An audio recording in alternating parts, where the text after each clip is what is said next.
Yo, yo, yo, what is up? It is a beautiful Saturday, 2:36 p.m. I'm here on uSTADIUM with my guy Frank. This is Snacks And Sonny. What's up, Frank?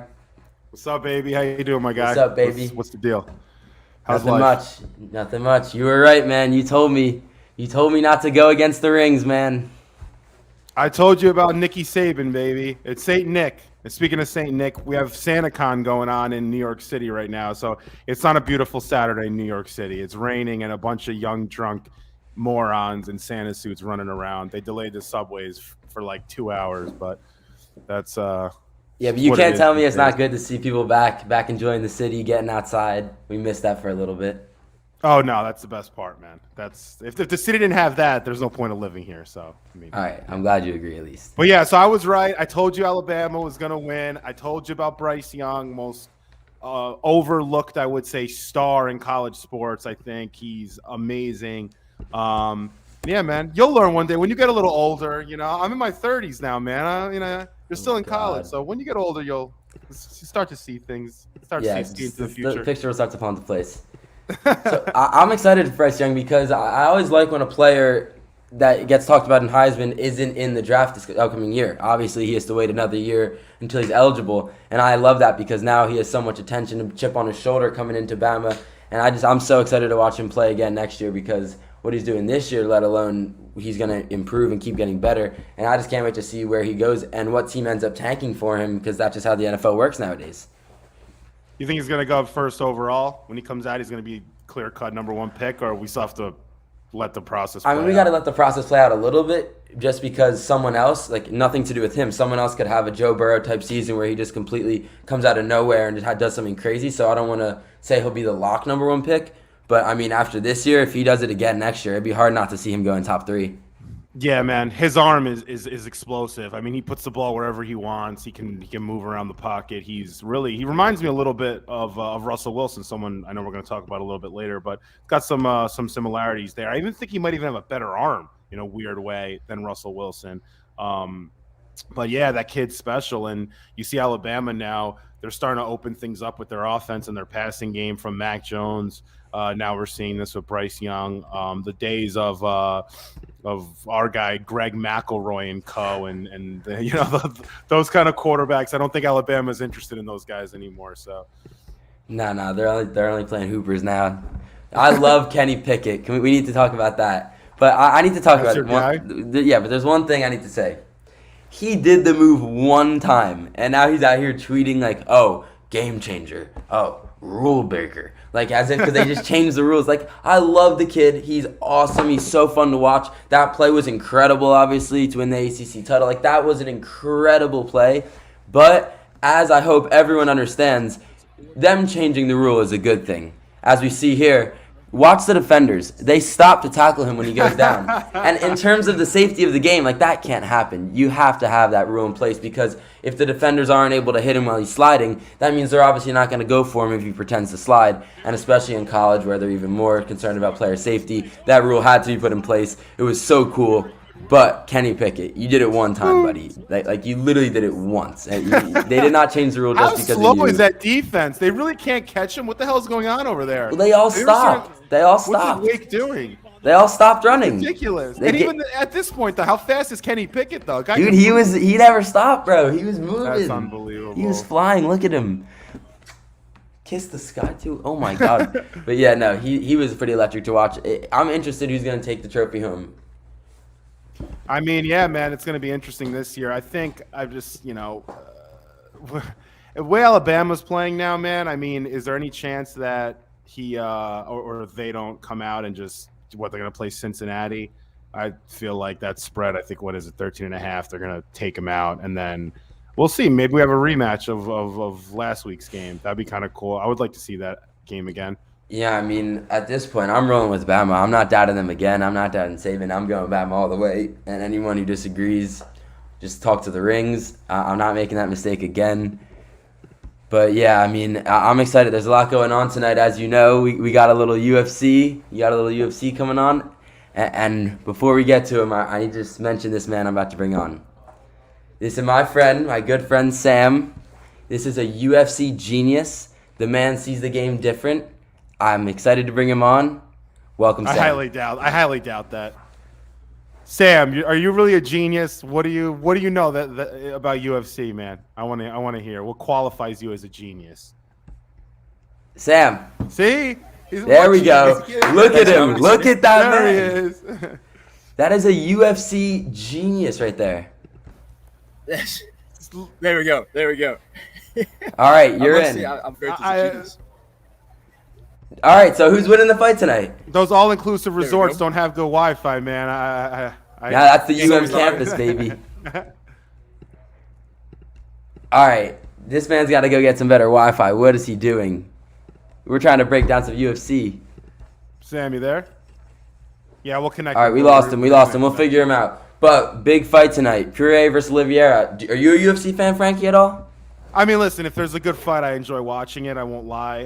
But I don't really follow all that much. I mean, I won't lie. I got into UFC a bit when Connor was in his heyday. So, but I want to watch this fight. I think it's going to be good. I don't think Poirier is a clear-cut favorite. I know he is with Vegas, but I could see him losing. I mean, Poirier's lost 8 fights in his career, so it's not that he's untouchable. So it's going to be interesting.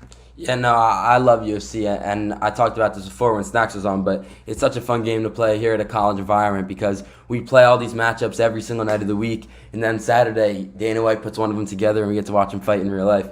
So I can't wait to see this happen. I mean, and there's a bunch of insane fights tonight, and it's a shame because I wanted to wait for Sam to break him down, but it seems like his Wi-Fi is not up to par right now with what we need to get from the UFC genius himself. But that's all good. We could come back to some of that in a little bit. But moving on for now. So, you got the Russell Wilson trade rumors. All right? And the crazy thing about that is someone leaks it, some NFL insider, same as it always is. But then you hear Russell Wilson come out and say that it's not necessarily true and that that's not on his mind at all. What do you think about the Russell Wilson trade rumors? This has been a thing for now 2 or 3 seasons. Yeah, it has. I think there's a lot of legitimacy to it, and I think you can look as recent as the way he's been playing as of the last few weeks, and that gives you indication as to what he wants and where he's thinking. I don't think Russell Wilson's trying as hard as he usually does. I don't think he's putting in the time. I don't think he's putting in the effort that we've seen traditionally from him. I feel like he is kind of playing his way out. And it just could be something where he just doesn't care as much anymore, and he's checked out of Seattle. And you can tell by the way he's been playing. I don't remember Russell Wilson playing like this. Just it seems uninspired. He seems uninspired. I don't remember the last time I've, seen Russell Wilson play like this. So I think he's playing himself out, honestly. And I know there's an injury there, but he's not excited. He doesn't seem to really care as much as I remember, as much as we all remember Russell Wilson by. He's a very like energetic kind of quarterback, and I just don't see it anymore. So I want to be clear. Like I don't agree in the sense that he's not having that bad of a year statistically, but what you were saying is true. The energy, Russell Wilson, the guy who's escaping the pocket, running around 3 defenders and launching it up to Lockett. I mean, we saw it do it a few times, obviously, but those plays just haven't been there this season in compared to the past few years, and especially the Super Bowl years. But if you look at his stats on the year, I mean, 67% completion percentage. That's his 3rd best of his career. 2,000 yards, 14 touchdowns, and 4 picks. The issue is, like you said, it's been 9 games, and that's not enough production. It's not enough volume. And I love Russell Wilson, but, I mean, maybe he has missed a few, obviously, but maybe he is on the downward, and maybe he's done in Seattle. I mean, it'd be such a shame to see that era come to an end. Such a fun time with the Legion of Boom and Marshawn Lynch and everything they provided us in those Super Bowls, but it really might be over for Russell Wilson in Seattle. Yeah, that team, and they don't really have anything to really look forward to, I would say. I mean, they've done a bunch of bad deals, one of which is the Jamal Adams trade, which is really freaking benefiting us as Jets fans. We'll have, I think, 2 top 10 picks. Damn right, kid. Yes, sir. Salute. But, yeah, man, their future doesn't look as bright as it did, 5 years ago when they were post Legion of Boone, and they seem to have some pieces there. Now it just seems very stale. I can see Russell Wilson, some team trading a king's ransom for him, going to the Giants as we've seen, or Denver, I think was another team rumored there. But yeah, I could see him getting on out of there. And listen, Wilson's been around for a while. I mean, he's not a spring chicken anymore. So. Yeah, I mean, and you talked about what was just on the screen. You don't even own their first-round pick. When you're a team that makes a trade that is so obviously a win-now mode trade to try to give Russell Wilson a little more defensive support going into the season, like 2 seasons ago, like when you make a move like that and then you don't perform on the field, what that leaves you with is a bad team and no way to improve it through the draft and no way to improve it through free agency because you're tied up so much money into players that aren't performing. So, I mean, that's why people have to be careful when they call out for owners to make deals. We see it in basketball so much, we see it in all these sports, but just because an owner goes out and gets a guy in a win-now mode, it might be worth it in terms of, okay, they were active, they didn't just sit on their ass. But that being said, in 3 years on the line, if that win-now move didn't end up being a great move, then you're kind of in a bad situation. Yeah, absolutely. Yeah, I mean, you're gonna mortgage some of your future, and you're gonna have to figure out how you're going to win now. And if you're not winning now, like they're 4-8, Seattle. I mean, where do you go from here? So they're in a very interesting spot. By the way, Sonny, I don't know, are you hearing feedback when I'm? I don't know if I'm talking. Do I? Okay, yeah. Yeah, there might be some feedback on your end, but it's fine. We have big boy Sam over here, so. Sam is back. Sam is back, baby. Let's go. Sam is back? Bring him in. Bring him in, Splash. Bring him in. Let's see. There Sam. he is. There we go. What is up, baby? There we go. We got the Wi-Fi connection. So, who's winning the big fight tonight, Sam? What do we got? Welcome to a first world country, Sam. There we go. Come on, man. Yeah, no, thank you very much. No, glad to be on the show. I've been on Sunday every week to get me on, so it's finally good to be on. But yeah, it's a tough one to call. Huge fight for both these guys. Really strange one for Oliveira coming into this fight as an underdog, despite being the champ. So I love Oliveira. He's got so many weapons in his arsenal to finish a fight. He can submit you. He can go with the hands. He can take points. He can do it all. But Poirier, for me, is a level above. I think I'm really, really high on Poirier at the moment. Those fights with McGregor were brutal. I think Poirier takes the fight tonight. I think he takes the fight tonight. Okay. You're going to watch it at home with us, right? Certainly am. All right, we going crazy? All right. Wait, but that might not have been the best fight of the night. We got Nunez also. Yeah. There's a couple of great fights. I mean, especially with Amanda, I do believe that if Amanda's fighting, Amanda's winning. There's no one in that division that touches Amanda for me. She's probably the best to ever do it in any of the female divisions. So she's going to win. But it's always fun to watch her. She's incredible at what she does. It's a great card, actually. It's a really great card. Yeah. There's a lot to be excited about. No, she reminds me of watching Prime Ronda Rousey, where you didn't even care who she was fighting. You were just looking at the clock and how quickly she would knock her out. It's so fun to watch. That's exactly. And we got one of my personal favorite fighters, Sean O'Malley. That should be a great fight too. And can you explain to me one thing, Sam? Because I know not only as the UFC genius, you also have the behind-the-scenes knowledge as the wanting to be agent. Why do the UFC and boxing keep scheduling big fights on the same night? What would be any explanation for it? It's a tough one. I mean, I think the biggest clash we've had recently was a couple of weeks ago. We had Canelo and Usman fighting on the same night. Exactly. It's a really strange one. I don't know, particularly for the boxing promoters. I mean, you've got 365 days of the year to put those fights on. Whereas the UFC, you're only going to have a big card maybe once a month. You should just be planning that weekend. I don't know. Maybe it's an arrogance thing. Maybe you want to think, we can go toe-to-toe with the UFC, or the UFC think we can go toe-to-toe with Canelo. I don't know how the numbers came out of that. That has to be what it is, though, because you see the guy tweeting on his phone. He's like, because people were calling out, delay the boxing fight, delay the main event for the Usman fight. And he was like, we're not delaying shit. Like, we're fighting. We have a boxing fight. Like, we're boxing their UFC. So fun, so Yeah, fun. I honestly don't get it. I don't get it, but no, it's some great boxing fights on today as well. I'm really looking forward to Lomachenko tonight. Hopefully, be able to get that on the laptop while we've got the UFC on the TV. So there's a lot looked forward to tonight. Last thing Yeah. about that. Oh yeah, sorry, Frank. You go. No, I just want to say, what is the chance that this Poirier loses tonight? If you had to say, is there like any legitimate shot that this Brazilian fighter beats him? What's the deal? I think it's a very close fight. It's a very close Yeah. fight. There is a very good chance that Poirier could lose this. I mean, you look at the fight where Oliveira won the belt against Michael Chandler, and he was in trouble. Like Oliveira, I thought he was done. I thought he was up against cage. Chandler was just landing. I thought it was game over, and he's going to be put in that same situation tonight. Poirier is going to be throwing. Poirier is going to be backing him up, and he came out of that. Like he turned that fight on his head in the flick of a switch, and he can do that, Oliveira. He's definitely, I would say, if you're a betting man, the smart money would be on Oliveira because he's the underdog despite being the champ. He's a But big for me underdog, personally, actually. I think, yeah, it's pretty sizable. Okay.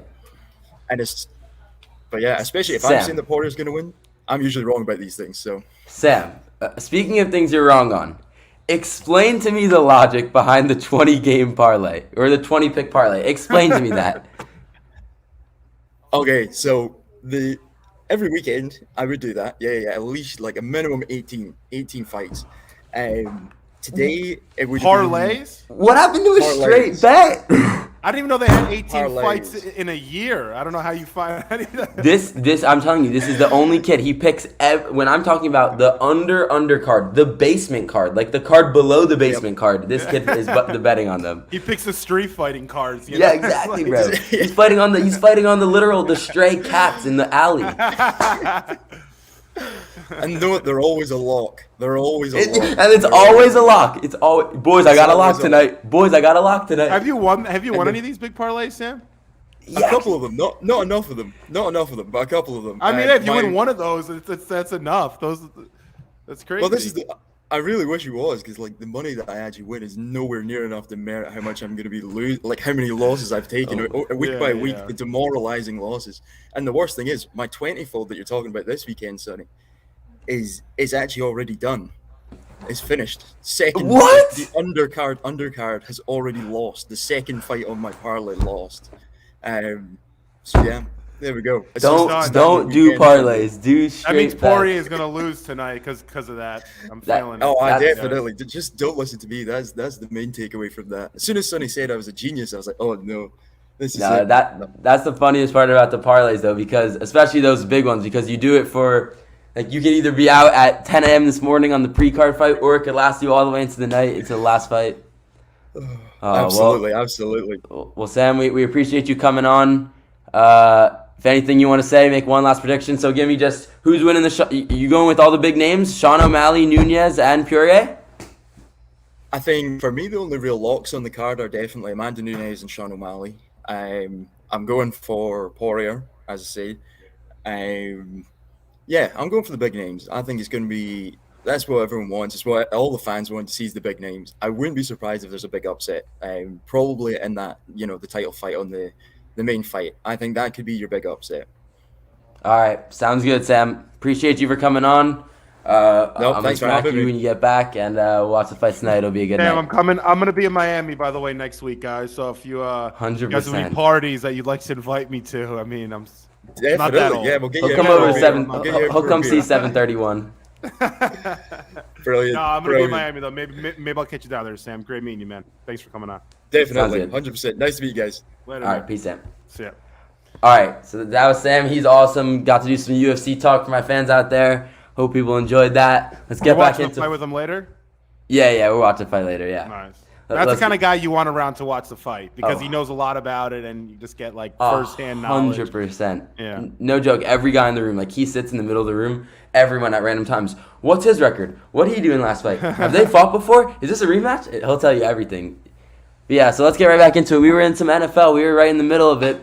So you have to explain to me something because I watched this entire game and I've never seen anything like it. I mean, and I'm talking about obviously Buffalo versus the Patriots. And Mac Jones throws 3 passes, completes 2. Like I've never seen that before in my life.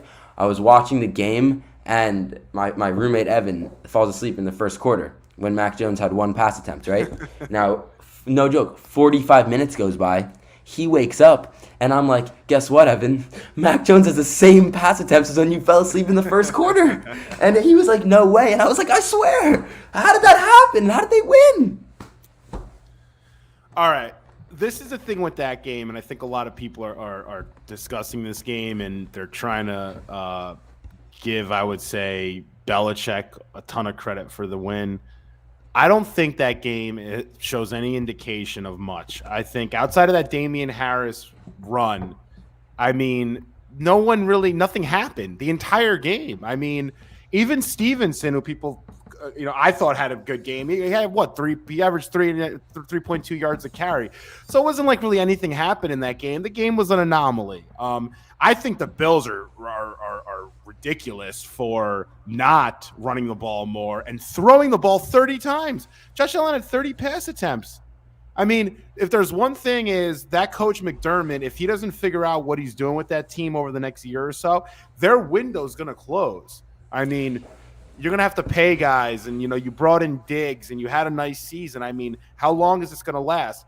And we could talk more about Buffalo, but I just think like there's just something off with that team. I don't know what it is, but I don't know. They need something. I can't put my finger on it though. 100%. It's been the same thing off with them the past 3 years that has seen them be a top seed in the AFC every year, and then something happens to the end of the stretch, or they can't perform in the big game, or they lose a key guy to injury, which did happen this year with Trey White. Something happens, and I mean we'll see how they perform down the stretch, but I just think, I mean, I don't know what it is. You keep saying something, but in terms of that game specifically, like, I can't get on them too much because of the fact that if you have a team run it on every single play, that limits your offense so much if the defense can't stop them.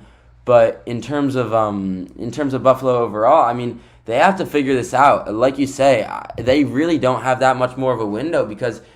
Now, let me be clear. I'm not saying Josh Allen as a whole. He's a very young quarterback. He's incredible. He'll have many chances down the line. But in terms of if that's going to be in Buffalo under Sean McDermott, that's not promised. And he's been there for, 5 years now? I could be wrong. He's been there for a little bit now. And they still haven't won a big game. So they're going to have to figure something out.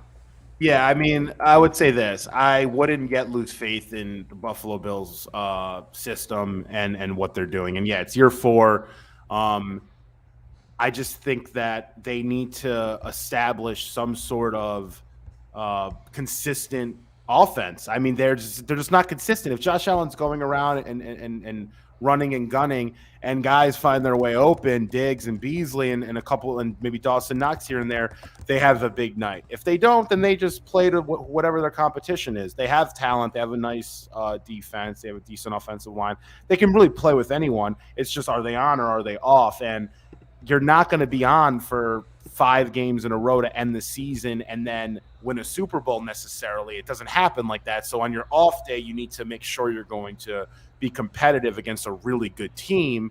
And they're showing now that if they're off, they're not able to compete with the top teams in the NFL, and you're not going to win a Super Bowl like that.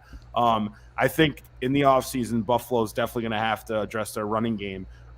Those guys just aren't good enough. Zach Moss and Singletary just aren't getting the job. There's a reason why they're using Breida now. No one even wanted Breida in the offseason, although I wanted the Jets to get Breida for the record. But that was a weird signing I wanted for a while. But with that being said, I just don't understand, like, all right, if you take the Patriots and the Bills, right, this game, the Patriots, they play within 5 yards anyway. Mac Jones hasn't thrown a pass over 20 yards all season, I feel like. So it's like they play within those boundaries. They're creative. And then when you have a game where the wins are stacked up the way they were, you're going to keep everything close. That game was tailor-made for them. And I just think to judge the Bills or the Patriots based on those conditions in that game, I don't really take much from it. I saw way too many people trying to analyze the hell out of it. Come on.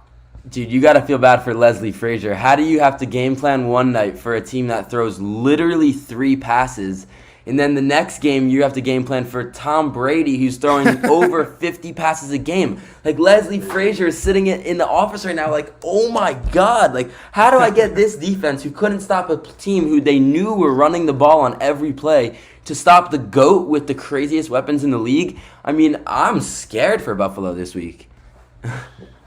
Yeah, I know. I actually think Tampa's going to come in and actually run the ball. I think they're going to do what New England did. I just have a weird feeling like Leslie's going to game plan against Brady and watch them come in and just feed the hell out of Fournette and Ronald. I mean, I have Lenny in fantasy, so I wouldn't complain. Don't get me started about Lenny. He's good, man. He's good. He's good at the end of seasons, too. We're talking about Fournette, obviously. So but, yeah, Fournette's nice, man. He's a good player. I think they need to use Ronald Jones a bit more, though. I like Ronnie. I'm a big Ronnie guy. But yeah, that thing with Tampa, you can either feed Jones or Fournette, and then Brady has his weapons. You don't know who's getting the ball. They're so creative in how they, distribute the football. They're impossible to guard. That's why they're the favorites to win the Super Bowl, and Brady's a favorite to win MVP yet again. Yeah, and the really wild card factor in there that you see almost getting to the point where it's not a wild card is Gronk. Like, the dude, like, I'll call it what it is. He cannot do 80% of the things on the football field that he used to do. But that 20% in the red zone, he is still elite at being elite in the red zone. Like, he is that guy, and him and Brady have that chemistry.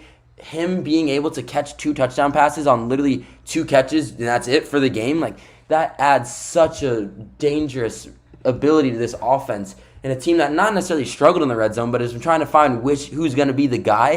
If Gronk can be healthy down the stretch too, it just makes things so much more dangerous. And it's just I'm so envious of the Buccaneers franchise because it just seems like they have so much fun and everything's in great place with the coach, from the coaching to the players on both sides of the ball. I mean, that's a dream scenario. And they play in Florida. I mean, they must be having fun playing football right now. Hell yeah, man. They set that entire team up from the beginning. I mean, they wanted Arians to be there with Brady. They wanted to make sure Gronk was coming in. They just set that whole thing up, and it's working out great. I mean, they won a Super Bowl already, and they're the favorites this year to win another one. So, so you talk about maybe the best situation in the league for any player, and now let's talk about news that came out again this morning, which is probably the exact opposite, the worst situation for any player down in Jacksonville. And the funniest part to me about it, before we even get into anything that happened with anything that happened at all with Urban Meyer, we got to talk about the fact that in the offseason, and before the draft, we have to remember people saying, don't let Trevor go to the Jets. They're too dysfunctional. Don't let him go to New York. It'll ruin his career. As if he's going to be fine in Jacksonville? This is 5 times worse than anything that would be happening in New York. Yeah, it's crazy. I still believe in Urban Meyer. I will say that. I know you think I'm nuts. I have faith in Urban. I don't care. I'm not. I'm a Tebow fanboy. I was a Florida fanboy for a while. I got to stick with my guns. I still trust Urban Meyer. I interviewed a guy named Clay Rittenhouse. He was a safety for Urban Meyer, a walk-on. He goes, listen, Urban Meyer's an amazing guy, an amazing head coach. He runs his team like a business. He's CEO 101. He'll be fine. Ratterman. Sorry, I don't know. Rittenhouse. Why did I say Rittenhouse? I was going to call you out for that. I was going to be like, is that... I was going to say, there's no way a guy's the same name, but I didn't... Frankie watching too much CNN. Yeah, you're damn right about that. A little too much politics over the last month or so. But no, that's funny. No, it's Clay Ratterman. Excuse me. He's gonna think, what the hell's wrong with me? But yeah, there's a lot wrong with me, Clay. But no. So yeah, we interviewed Clay, and he was telling me, what a guy Urban Meyer is and how he runs his system. And listen, does Jacksonville have enough talent? I mean, yeah, they have Trevor Lawrence and what? I mean, they have a few pieces here and there. I don't know. I think we need to give Urban a little bit more time, at least another year or so. But I know the cave's falling in for him. But I mean, I'm 99.999999% in the boat with give him more time. I said the same thing about Sam. I preach it, but I don't know, man. I mean, with a guy like Urban, when you just I don't understand when you do the same thing now for since you've got to the team, it's just character issue after thing that comes out after irresponsibility. I feel like at some point the non-football stuff, because I don't necessarily disagree with you. Like, I get some vibe that Urban has some knowledge, obviously, at the football level. But I just think the off-the-field stuff at a point comes to a head, and you just have to call it what it is and get a guy out of there, because all you're doing is ruining the young talent on the roster. Yeah, no, yeah, you have a point. I mean, he's also alienating his coaches. We're bringing up Urban Meyer now because there was a story came out that he called his assistants losers, and he's alienating players and coaches in that locker room. So that story broke earlier today. Yeah, I mean, it's probably over for him there. I think with this is like when you're pissed off leaving a house party or something, or someone's house, and you freaking just punch a hole in the wall. Like you know you're done. You're not going to be invited back there, but you just go out with a bang. I feel like this is like Urban's sort of like parting gift. Yeah, he'll be coaching though. He'll be back in college football in a year or so. He'll probably take a year off, and then he'll be back in the mix. But you know, I was just looking behind me. And I just saw it, and we have to bring it up because it just gave me, like, I've never in my life looked at something and had so much depression been injected into me. But I see my Knicks jersey hanging behind me, just sitting there on the handle. Bring it out. Let's see it. I see this jersey. I look at this jersey, and I'm like, what is it doing? This is a Julius Randle jersey. I look at the jersey, and I don't know what's going on. I don't know what's going on with the team. I don't know what's going on with Julius Randle. I am furious. How do you lose to a Raptors team that is tanking for Chet? How does that happen? That isn't even have their best player on the floor. I am furious at the Knicks. I don't know how much you're into basketball. I don't know how much you saw the game last night, Frankie, but this has to change because what we saw last year, inspired Knicks team, playing incredible defense, just winning hard, tough, close games. Where did that go? They're not playing good defense, man, like they were last year. They don't move the ball around, and they turn the ball over quite often. I mean, those are 3 recipes for failure. That's it. I mean, it's just they don't play defense like they did. But I still have faith to an extent in the Tibbs and the pieces we have. I think if we can get back to playing tough, hard-nosed defense, and I think our weapons we can drip, we can score. Randall can score, Barrett, Rose, quickly, Fournier. We have guys that can score. Burks. Once we start scoring and playing defense again, I could see us rattling off, 6 to 7 wins and then getting right in there in a playoff spot. But where's this team going to go from here? I mean, that's a better question. Does this team have any resemblance or have any DNA of a squad in the future that's going to be able to win a title? I don't know. What's their fabric, like we were talking about last week? It's like, what are the New York Knicks? Who are they? I mean, here's my issue with the team is that we start off 5-1, which means in the last 20 games we're 7-13, which sucks. And the thing with me is, you make the move to take Kemba out of the starting lineup, fine. Not only do you not move him to a lesser role, put him to the bench, you go, okay, we're gonna take a all-star caliber guard in the past and just get him out of the lineup, like go from 100 to 0, he's gone. And the main reason we did that, or at least publicly, was because of defense and because we weren't playing the right style of basketball. Our defense got worse over those games without him, and I just don't understand what the play is. We have young guys on the bench in Obi Toppin who are giving us 19 and 10 in 23 minutes, and they don't get playing time. I cannot fathom a team where you rather play old vets like Taj Gibson over guys who you just drafted and who are showing out. Kevin Knox, I didn't even know he was still on the team. Like, what are we... Obviously, I did, but what are we doing? Like, I don't understand. Change something. So I agree with you. I love Tibbs, and I'm not out on him. I'm just saying I'm seeing a very bad history building up of, like, small moves, like sending Kemba to the bench, not playing our young guys, like small things, having worse defense, like just very small things that are adding up in a list in my head that I'm like, I still believe in him, but this is adding up to a point where, like, maybe he's not the guy, or maybe the system isn't going to work out unless we can get a trade. Now we're talking. Now we're at the negotiation table, my guy. But yeah, that's something's gonna have to happen. We're gonna have to make some sort of move. We have too many ISO scorers. It's that simple in my opinion. That's Rant. Yeah. Oh, we have too many ISO scorers. We got to get rid of one of them or a few. I mean, I don't. By the way, Mitch Robinson is an injury waiting to happen. So I don't understand if you're the GM of the New York Knicks, if you're anyone with any relevance in that front office, how are you not pitching a Mitch Robinson trade? Just trade Mitch Robinson, Kevin Knox, and a second-round pick. By the way, I saw a trade offer the other day, a mock trade that was the worst trade I've ever seen in my life. So if the Knicks do this, I will literally start crying. Let me hear it. It's a Miles Turner trade. The Knicks trade Kemba Walker, Mitch Robinson, Kevin Knox, a second-round pick, and a first-round pick, Charlotte, for Miles Turner. If you said just the second-round pick, even maybe I would still say yes. Yeah, that would be a little more manageable. But not a first also. Like, because the way I look at that is Kemba's not a part of anything, and Miles Turner is objectively better than Mitch 1-for-1, so I wouldn't hate that, and Kevin Knox obviously isn't part of anything. But, no, that trade would be terrible.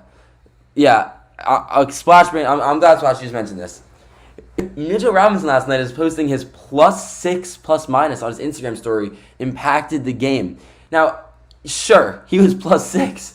We don't care, Mitch. Like, Knicks fans do not care about that. +6 in a game that you lost by 3 points. What the hell does +6 mean? Like, it's not like you're +6 in a game you lost by 20. It's like. And also, Frankie, you mentioned something before, and I just think it's funny because I didn't impacted the game. Yeah, look at that. Look at that clown Instagram story. Wow, what a baller.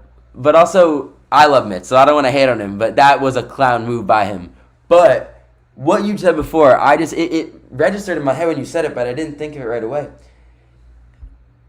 The Knicks have an issue that I'm not sure I've seen a team have in the last time I can think of it. Like, a few teams have played like this, but at their heart of their style, I don't know if I've seen a team like this.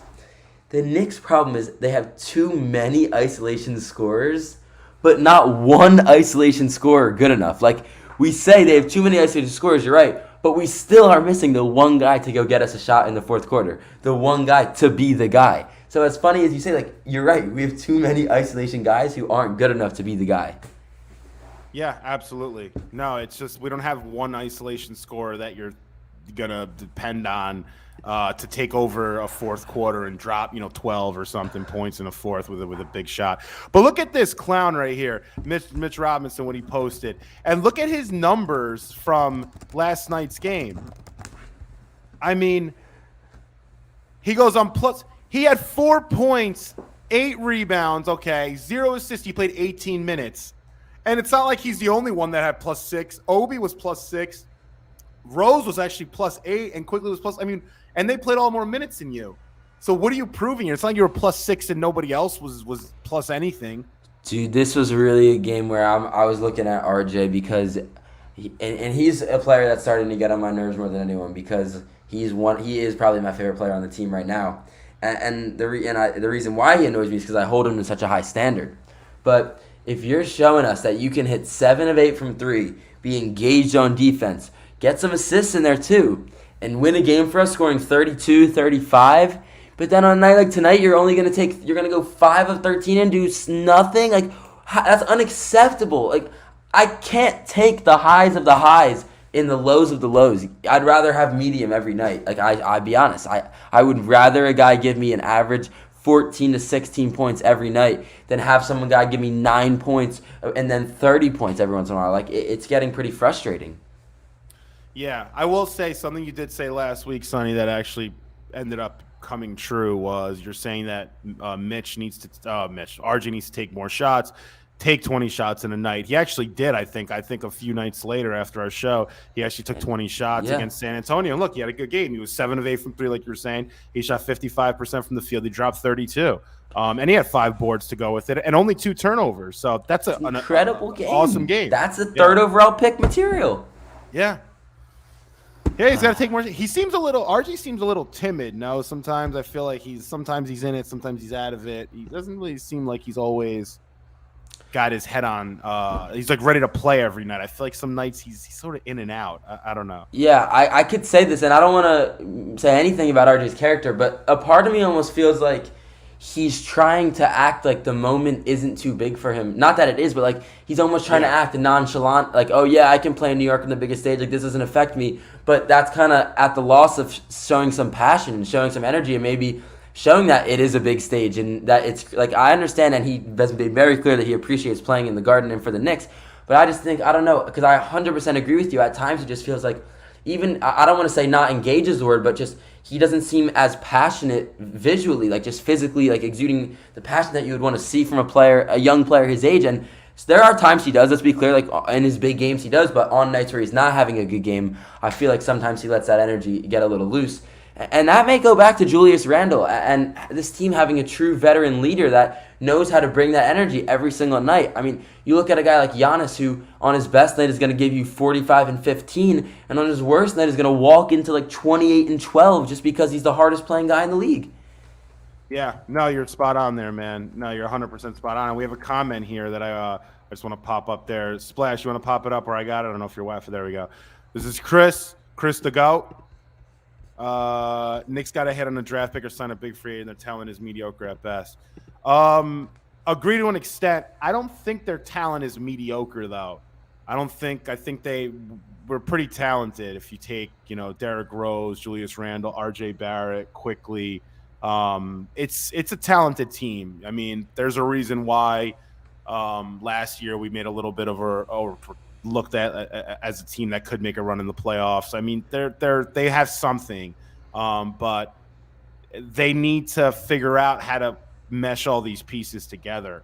How do you get guys that work within the scheme of this system that you're building, and what is this system? I think we don't yet know what the answer to that is, and I think once that's established, then we're gonna just be trying things and bringing in players, but there is no system.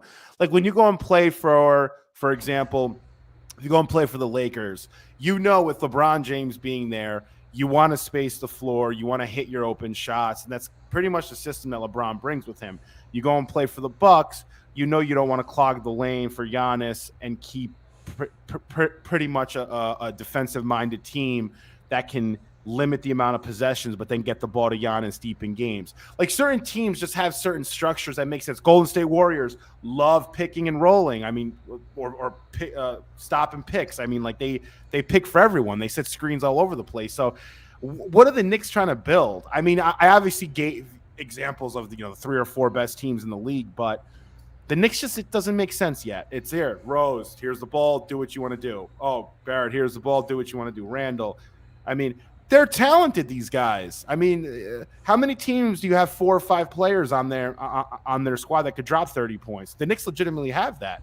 But at the end of the day, yeah, no, you're right. All those teams do have superstars.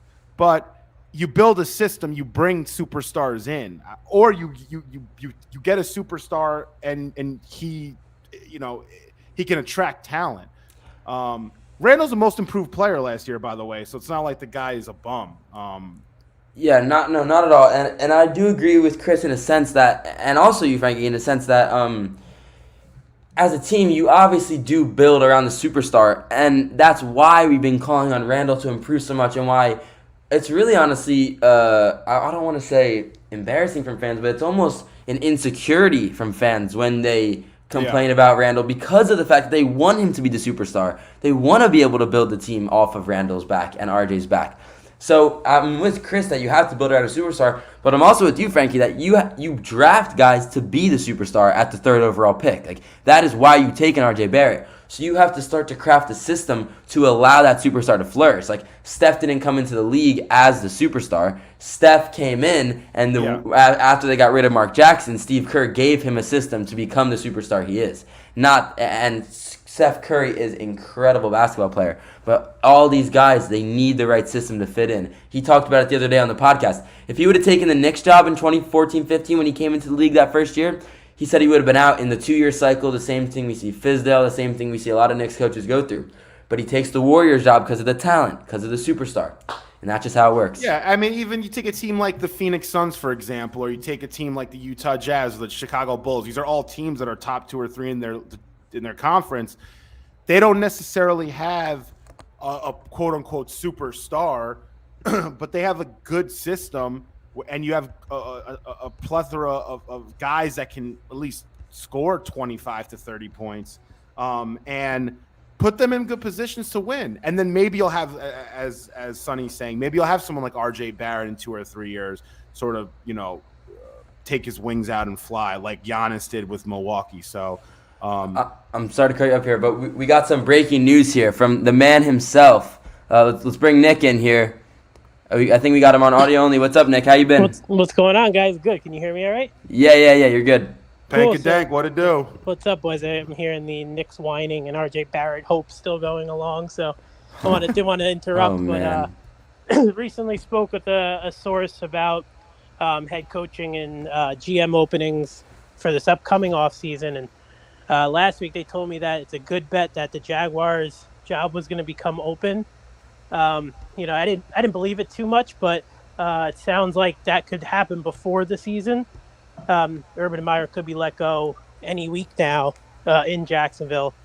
There was a report out earlier about basically how the players' relationship with him is, irreparable. They can't no one seems to get along with Meyer, and he's alienated his coaching staff. And it looks like either Charlie Strong, who's on the staff, or Darrell Bevell, who's the offensive coordinator, play caller, could take over as interim head coach. So it looks like any week now Urban Meyer might be let go, but it's going to be a one and done for him in Jacksonville.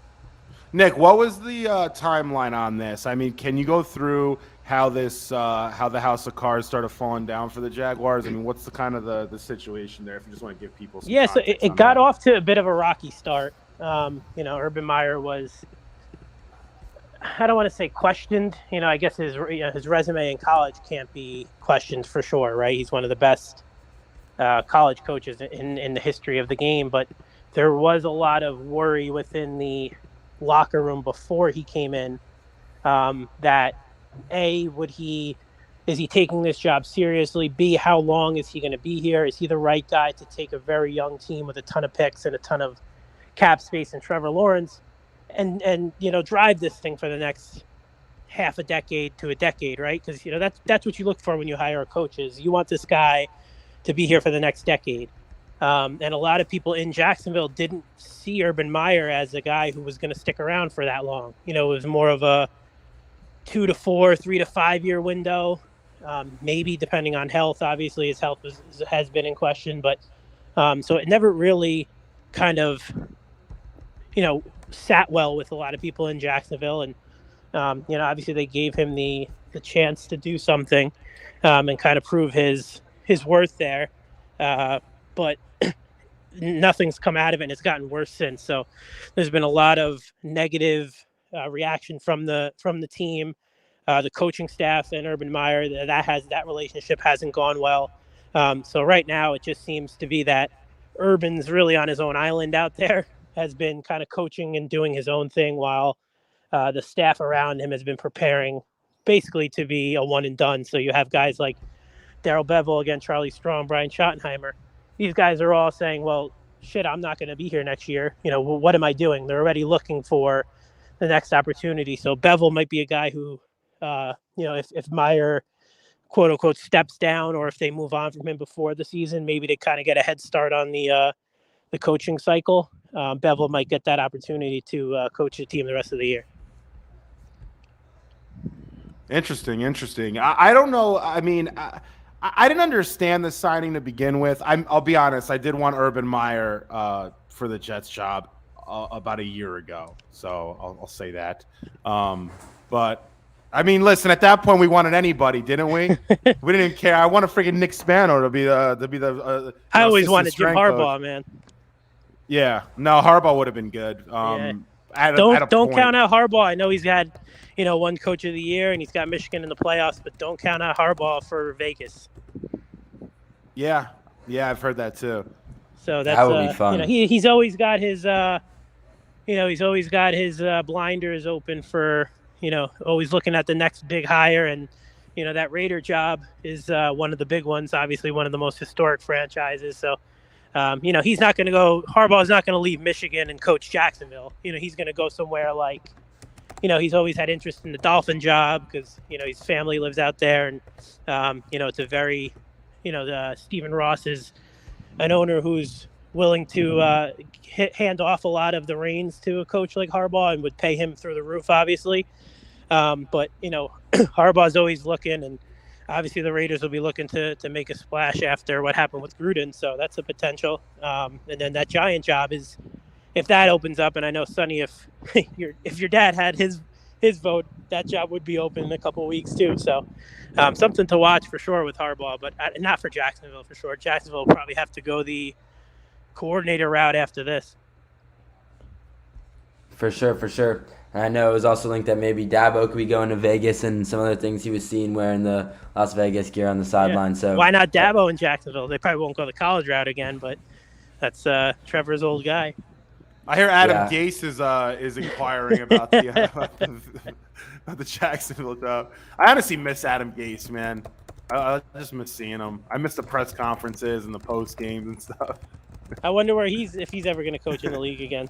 He's coaching at a high school. Remember that fake meme that came out?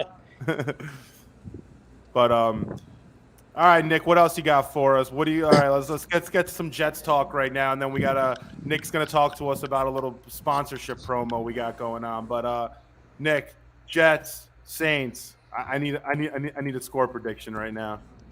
Saints will probably drop 30 on them. I don't see the Jets stopping with a fresh Kamara and Taysom Hill, running that. I don't even, was it a wing T offense? I don't even know what they call it. But they'll probably run for 200 plus yards, and it'll be a good test for. I don't know if Cam Jordan's playing their edge rusher. He's a really, really good player, so that'll help. I know he was on the COVID list, but it's all about Zach, right? You want to see Elijah Moore out there. He's a budding superstar. He's got the most receiving touchdowns in football since week 9, so the last 5 weeks, which is pretty cool. So it's all about that. You want to get Michael Carter back. I doubt you'll see Becton the rest of the year, but you want to see the young guys continue to make strides, and that's what it's been about. But the defense needs a ton of help, and they need to add another playmaker or two and keep going with that offensive line.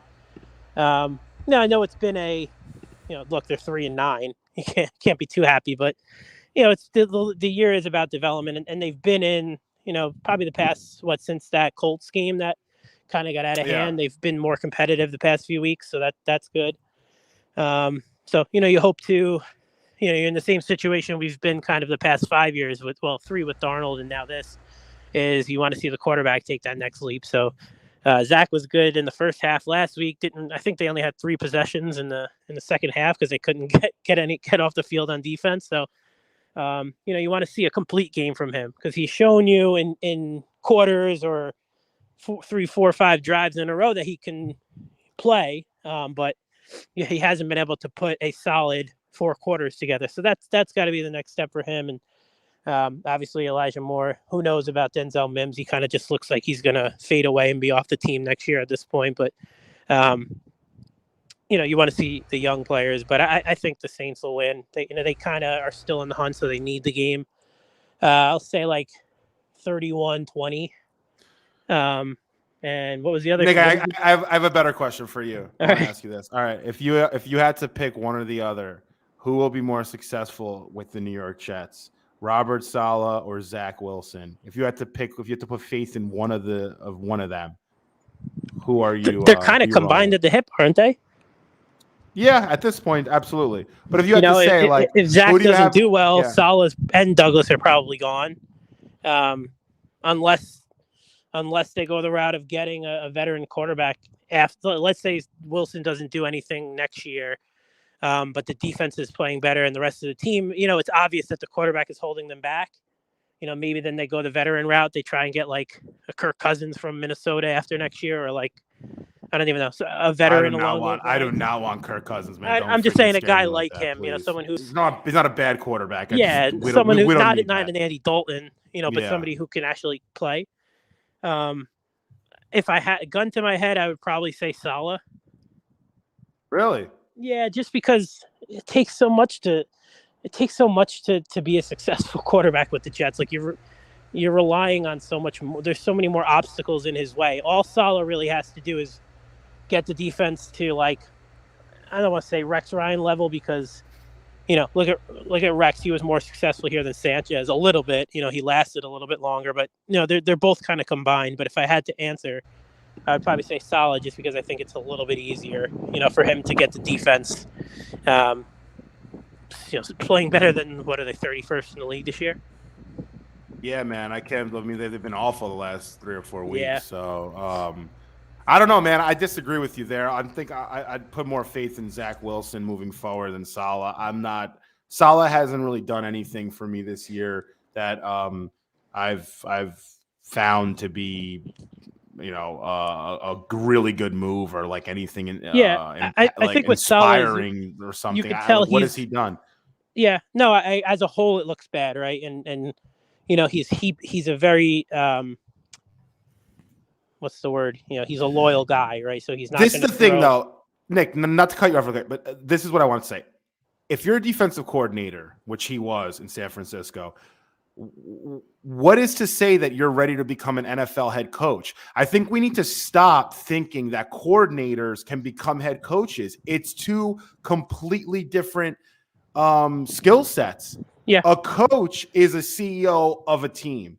They have to make sure that players are playing hard and listening to the coaches, and the coordinators and the coaches are devising good game plans and schemes. That's their job. They're not scheming and game planning necessarily. They're just making sure that the people in those positions are doing it and the players are listening and playing inspired.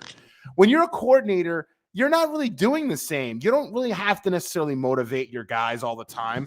You don't have to make sure that the offense is playing well or is operating. You just have to put together a game plan with plays and executions and make sure that the players are in the right spots to make plays. It's too I don't understand when people bring in these coordinators, like, oh, he was a great defensive coordinator. Why don't the Jets have a great defense? Because he's not the defensive coordinator of the Jets. He's the head coach. Like, people don't understand that. And I think a lot of times it goes just over, fans' heads, thinking that, a guy who's a great coordinator, or defensive or offensive coordinator, is automatically going to become a great head coach, or at least their offense, if they were an offensive coordinator, will be at an elite-esque level, and it just won't. It doesn't work like that. Yeah, for sure. And so Saleh hasn't been calling the defensive plays for the Jets. That's been Ulbrich, the defensive coordinator, and Saleh has taken a lot of heat for not kind of taking over, I guess you can say. And maybe Saleh is a little bit too loyal by default, so maybe he'll learn that in his year 2 or 3, and maybe he has to get a guy like Vic Fangio in the offseason as a defensive coordinator. If he wants to be hands off and be the CEO kind of overseer of everything, which that's the most successful coaches. That's what they do, is, they're able to allow their coaches to coach, right? So, and on game day, he's kind of, making sure everything else is working, and, in-game management, time management, etc. I think Saleh does a good job of in-game. I know it's kind of an easy, it's not nothing to write home about, but we've seen Todd Bowles and Adam Gase, and we've seen how that has gone. I think Saleh does a better job in game than these other guys do, and I think Saleh should get credit for being a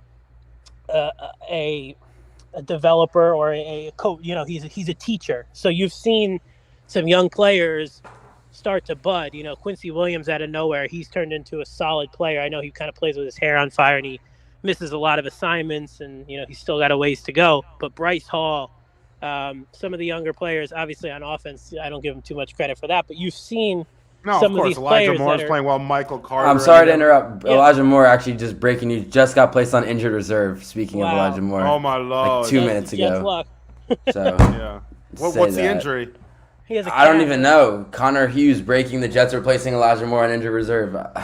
I'm sick. Denzel Mims season, baby. Denzel Mims season. Let's go. Yeah, not much to watch for on Sunday now, so it might be 31-10 instead of 31-20. 31-3, Nick. Yeah, might be. 42-0. Yeah, dude, I wouldn't. Who's gonna make plays on offense? Yeah. All right, so Tyler Croft. He's out. He's been out. Yeah, I mean, look, they got a long ways to go. They have a lot of picks in the draft. That look, Douglas. If you look at his draft, man, he had a really solid draft this year. He needs to do it again because this roster is really in dire need of talent everywhere. It's not just one position. So they're still a ways away, but we knew it was going to be a rough year. You just wish kind of some of these young players like Elijah Moore and like Becton and like Michael Carter wouldn't get hurt, and they played the full 16 game or 17. But we'll see. Got 5 games left now, so it's really on Wilson to show what he's got. But what I do like, and I know a lot of people, and myself included, was hard on LaFleur's system and kind of his use of personnel at the beginning of the year. I really like the offensive system, so we'll see how they can kind of fill it with talent. But it's been a rough decade for this team, so hopefully sooner than later they'll be a little more competitive. All right, Nick, we got to talk about a partner of ours, MyBookie. They just launched their updated odds for tomorrow's game. So let's throw them up here and we'll talk a little bit about them. We could Splash, if you want to take off the thirds up here.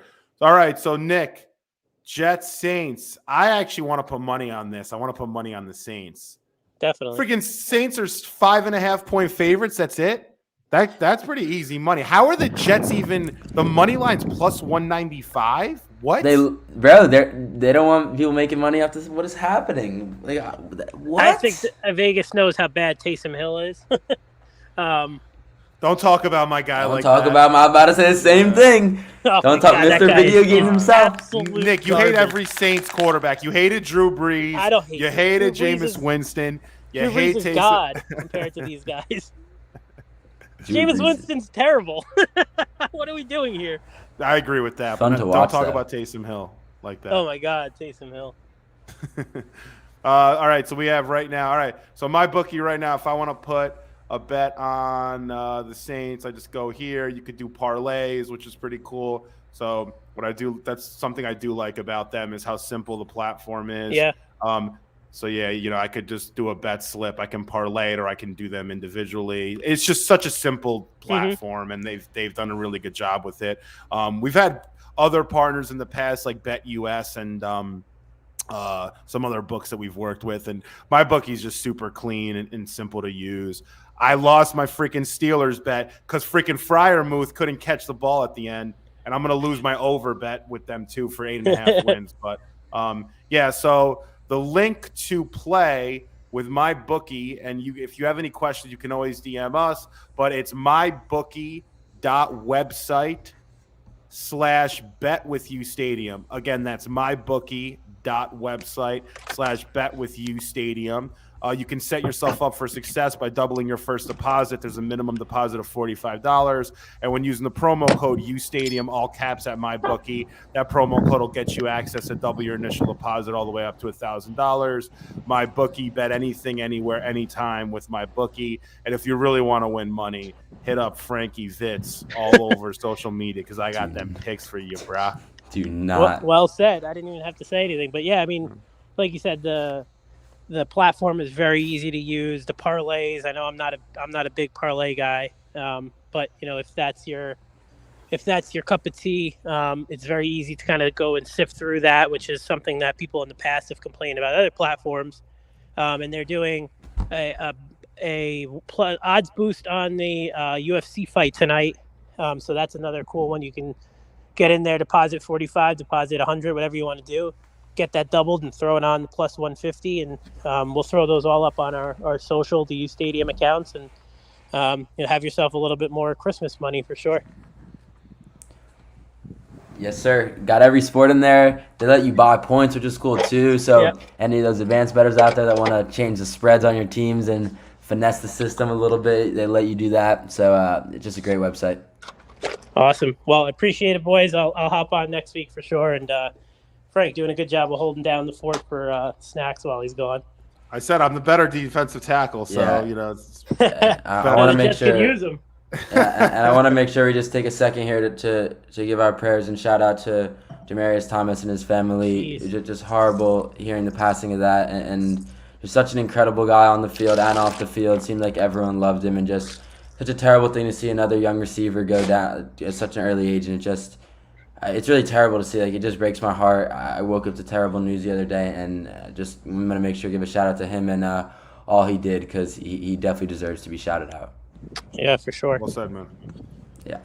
So just want to make sure we got that. All right, Nick, we're gonna let you go here. Right, Well, thanks for coming on, dude. All right, so we talk with Crispy, and shout outs to the chat. We see some people coming in. We have Chris in there. We have Sam. We have other Chris in there. Got some peeps rolling up.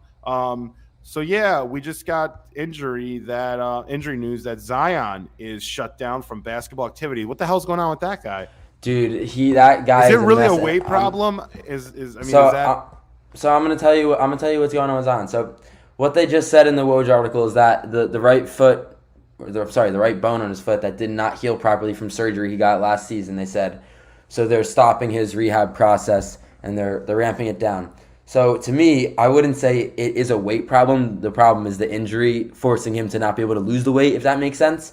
So, But, I mean, when you talk about Zion, I mean, I'm starting to get scared. Let's call it what it is. Greg Oden played 85 games over his first 3 seasons. This is Zion's 3rd season right now, and he has played 82 games. And he just stopped the rehab process, 25 games into the season? So, it's not looking good for him. Like, unless he plays 3 games a season, he'll have played less games than Greg Oden did his first 3 seasons, which is not a good company to be in as a guy who is seen as a generational draft pick, did things at Duke that I've never seen humans do before. And it's just so upsetting with him. But I don't know how they find themselves in this situation. I mean, they trade down out of drafting Darius Garland 2 years ago. And they just, the decisions they've made, letting go of Lonzo Ball, trying to bring in Devontae Graham. I'm just not a fan of the Pelicans. I'm not a fan of David Griffin. And I love Zion and Brandon Ingram. And it actually brings me shame that they're in the position they are right now. Yeah, this is really unfortunate news because was looking forward to watching Zion play this season. I think we all are. He brings a spark to the game that I think we all appreciate as sports fans. So I hope he can handle this weight stuff. I mean, it's tough being heavy in the NBA. We've seen it with a lot of players in the past. Eric Coleman, a couple guys that just ring off the top of my head. But it's tough. Shaq, towards the end of his career, couldn't really stay on the team. He was bouncing around like a pinball. And you need to stay in shape. It's 82 games. You have to be light on your feet.